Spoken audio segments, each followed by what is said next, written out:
আপনি যদি নিজেকে নষ্ট করতে চান তাহলে আপনার উচিত হবে খবিশ খাবার বেশি করে খাওয়া। তাহলে খবিশ খাবার যেন আপনি খান, সের জন্য কী করা হয়েছে, এটাকে সস্তা করা হয়েছে, এটাকে অ্যাভেলেবেল করা হয়েছে, এটাকে মুখরোচক করা হয়েছে, এটাকে একেবারে সবাই মিলে প্রমোট করতেছে এইসব খাবার। টিভিতে অ্যাড ছাড়লে এগুলো খাবার, সেলিব্রিটি এগুলো খাইতেছে, ফুড ব্লগাররা ধুমায় খাইতে আসে, মানে সবাইকে দেখাতে হয়েছে, মানে যেটা দেখলে আপনারও খাইতে ইচ্ছা করবে।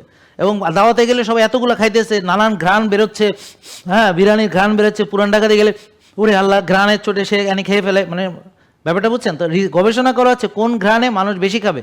খাবারটা চাবান দিলে পরে, মানে এই যে চিবাইলে পরে মচমচ কচকচ কেমন একটা মচমচ হলে পরে কতটা শব্দ কানের মধ্যে, চিপস চাবাইলে ওরা একটা মচমচ শব্দ কানের মধ্যে গেলে, এটা নিয়েও মানুষকে এমআরআই মেশিনে ঢুকানো হয়েছে, তাদের উপরে পরীক্ষা নিরীক্ষা করে কোন রকম শব্দ মানুষকে আরও খাইতে উৎসাহ দেয়। মনোসোডিয়াম গ্লুটামেট তাকে ড্রাগ এডিকশন, মানে যেরকম ফুড এডিকশন করে, এভাবে তাকে নিয়ে গবেষণা করা হয়েছে কী ধরনের স্বাদ তার। এই জন্যে এসওএস দেওয়া হয়েছে খাবারের মধ্যে, সল্ট, অয়েল আর হলো সুগার, এমনভাবে এগুলো ট্রান্সফ্যাট। ওই অয়েল আর এই অয়েল এক না, এই অয়েল আর এই অয়েল আর এটা হলো তৈয়েব অয়েল, আর ওইটা হলো ট্রান্সফ্যাট। বুঝতে পারছেন?